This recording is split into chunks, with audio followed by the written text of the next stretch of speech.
everyone. So today on evolution of, I'm going to explain the a basic version of the evolution of whales.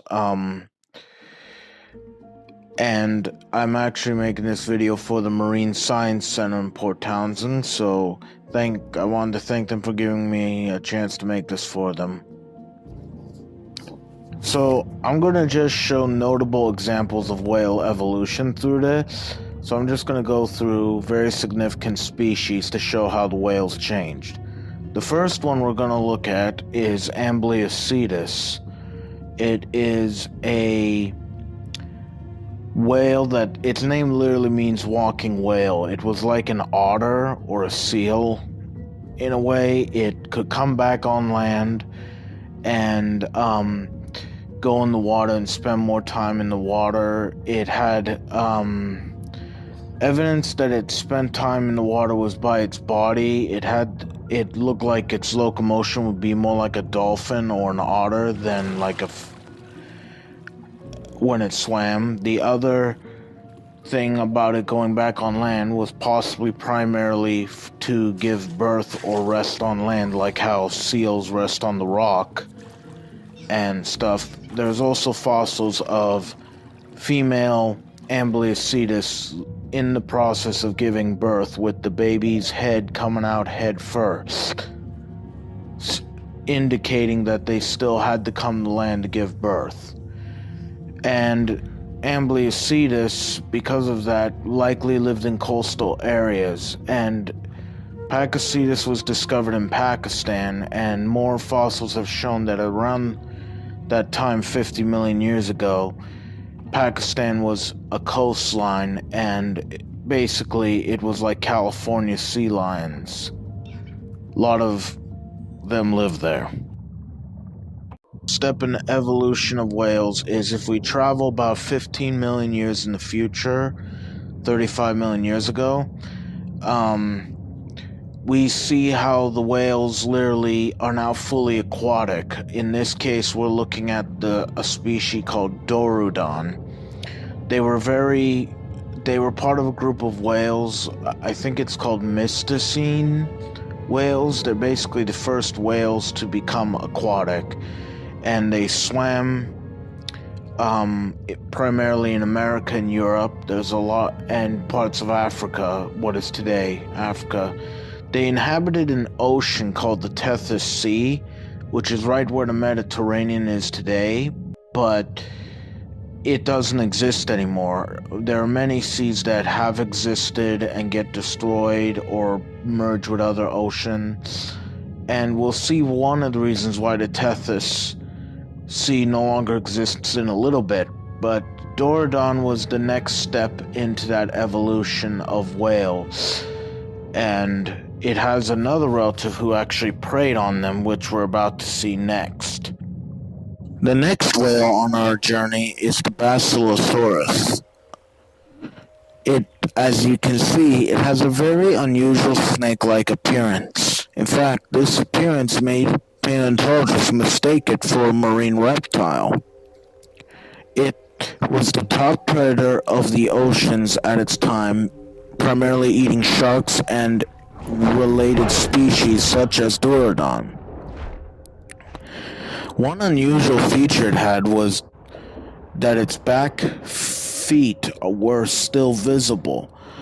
No one is exactly sure what the use for, if they even had a use, was for these feet. So most paleontologists agree it was just vestigial or completely useless. However, like many great species, Basilosaurus went extinct at the end of the Eocene because around 35 million years ago, Antarctica finally reached the South Pole and froze over, which disrupted many currents, changed the climate, changed the weather, and killed off seas like the Tethys Sea. And whales as a whole would continue to diversify, but Basilosaurus and their family were not among them. However, it wasn't the end of the whales. They began to diversify greatly afterwards. So we're gonna jump about 25 million years in the future to just 10 million years ago to see some whales that kind of look more recognizable. This guy you're about to see is called Acrophyseter, and he is basically an early form of sperm whale. In fact, there are fossils of this guy eating marine sloths. Like, the tree sloths actually tried being in water, and it turns out they were pretty good at it. But it's a funny link there. But it's not just these toothed whales that look familiar. The next guy you're about to see actually looks even more familiar. Next is the Euhinodolphus. As its name suggests, it's one of the first dolphins to ever exist. And the body plan clearly changed because it looks more like a river dolphin, and some paleontologists think that the river dolphins were the first dolphins to evolve, and some chose to go into salt water and some chose not to, and that's how they diversified and changed over the next 20 million years or so.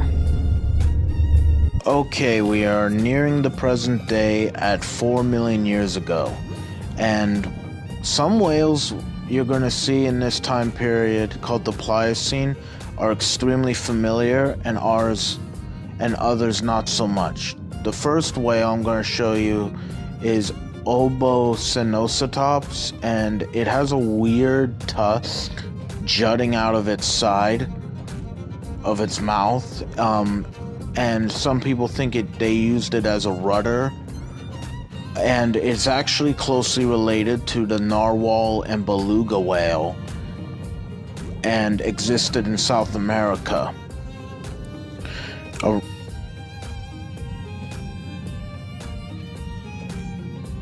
Whale may look familiar, like a fin whale or Mickey whale, but it's not. This is a Cetiotherium, which were the primary baleen whales throughout the Miocene period, which was about 20 million years ago to like 5 million years ago, and most of these whales went extinct by the time the Ice Age showed up, and were replaced by the larger baleen whales that we know of today.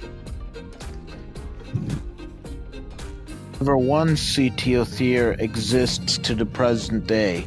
The pygmy right whale has been around for about 6 million years now, and it wasn't until 10 years ago that they did some DNA test on it and found out its genetics match more to a Cetiothere. So it turns out we have a living fossil still living today. This whale's unusual because there's not really an endangered level for him. Most people haven't seen it or hunted a pygmy right whale.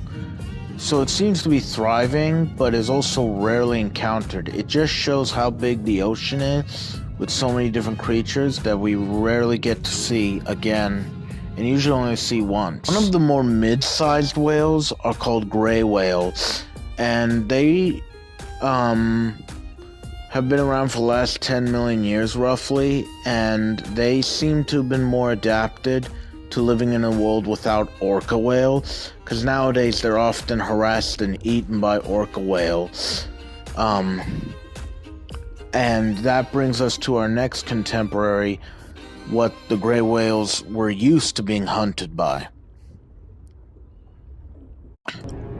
As cliche as it sounds, sharks were one of the main predators of whales during this time. Most famous and infamous of them all is the Megalodon. Now, Megalodon, we don't exactly know what it looked like, because like most sharks alive today, they had cartilage, which is the material you'll have on your nose and your ear, as bone. And these cartilage skeletons decompose and don't preserve as well as bone in the fossil record. So sometimes we have some spinal parts, some of the jawline, and mostly teeth. And afterwards, it's kind of just guesswork on what Megalodon actually looked like, unfortunately. But we do know this was a killing machine of a predator that had likely ate small whales like the pygmy right whale and jutted up from a safe distance so fast that when it attacked the whale would be already dead by the time it's back in the water. But due to its ferocity and needing to eat a lot, Megalodon died out pretty quickly when the Ice Age happened, because a lot of these... So after a 20-year rule of the sea, Megalodon, like many of the greats, went extinct. And to this day, we still aren't sure who he's related to. At the time, we thought Megalodon was the only predator in the seas, but we were told wrong with the discovery of Leviathan. I'm probably saying the name wrong. This was a sperm whale unlike any other living today. Its mouth and jaw was wider, showing that it was probably more of a specialized hunter of small whales, and likely even attacked and killed younger megalodon sharks. So it was probably like the orca filled that role of being the apex predator of the ocean. And Leviathan is known to have enamel teeth, which many sperm whales do. And because of that, it had very strong teeth and probably lasted longer than other animals' teeth. And Leviathan lost its main food source of small whales. That's what caused it to go extinct with the Ice Age. One of Leviathan's relatives living today is the sperm whale. It is the largest toothed whale alive today, and their jaw narrowed so that they can eat large giant squid underwater. That is why they have scratches all over their faces from fighting the squid. They have the largest brain of any living animal and do one of the deepest dives of any living vertebrate, diving up to 3,000 feet underwater. The baleen or filter feeding whales flourished due to the Ice Age. Many of them got larger to sustain more fat to stay warm. They became many different forms, from the very famous humpback whale to the Miki whale and the fin whale to the giant blue whale, the largest living creature alive today, some reaching up to 80 to 100 feet long. They also have the largest heart of any living animal, about the size of a small car. Blue whale's own heartbeat can be heard by submarines up to 2 miles away. And these whales primarily are endangered. But one of the whales that have evolved since the Ice Age is possibly one of the most dangerous. The orca whale, a very smart, intelligent creature, is actually a form of dolphin. Currently, they are the apex predators of the ocean. They hunt in packs and are extremely intelligent. They also scare off even great white sharks. The orca whale is also the largest dolphin alive today. And that is a short story of how whales evolved and what they have become. Thank you so much for watching, and I hope you enjoyed my video. And thank you to the Port Townsend Marine Science Center for letting me make this for them. If you like my videos and would like to see more, please like, share, and subscribe.